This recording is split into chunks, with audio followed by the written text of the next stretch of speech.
Okay, welcome to our today's discussion in branch banking, and our main topic of discussion is about guarantees.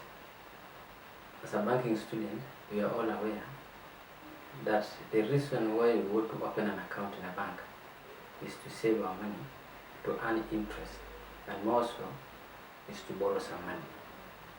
And as a bank, like just any other business institution, they are after making profit. The only way that they can make profit is through loaning.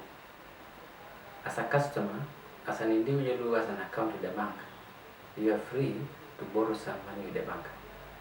And the bank is going to charge you an interest based on the directives that it has received from the Central Bank of Kenya. Now, for you to be given this particular loan, there are certain things that the bank has to look in you. That one, that what's the purpose as to why you need this money. Two, the bank has to consider how much money do you want to borrow as a loan. Three, the bank has to consider the rate of interest that is going to charge unto you. Then of course, the time bound, that how much time are we in a position of repaying this money and for the bank to recover its total amount, the principal sum plus the interest charge. Then of course, there is always an elephant in the room that we refer as a security, where we say that the security has to be tangible. Tangible security is that security that you can see. And if you are not in a position of giving the security, then of course the bank is going to ask you for the guarantor.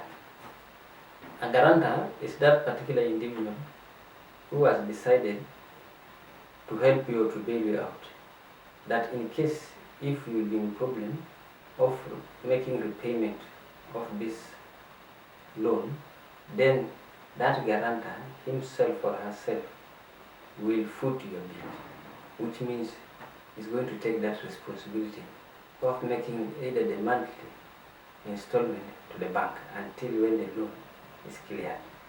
And that person is called the guarantor.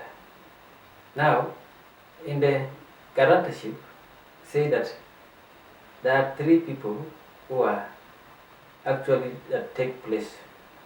We have the applicant of the loan, then of course we have the bank.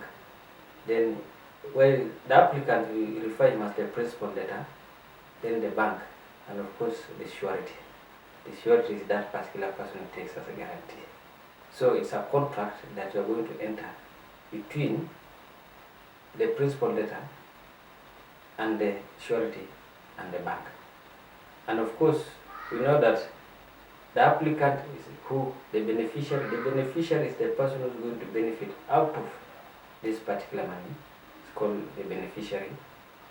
Then we have the essential elements of a valid contract. Of course, as a student, when we are entering into a contract, we have different types of contract, but here we want to enter into a valid contract.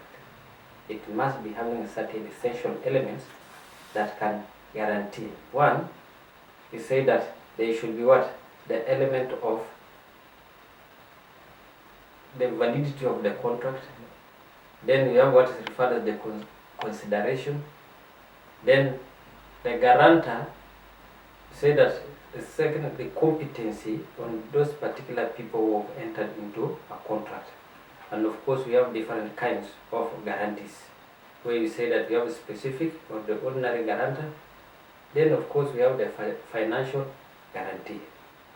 Then for much of the information on guarantorship and the types of the guarantorship that are there, we're going to find on the notes that have been uploaded. Thank you.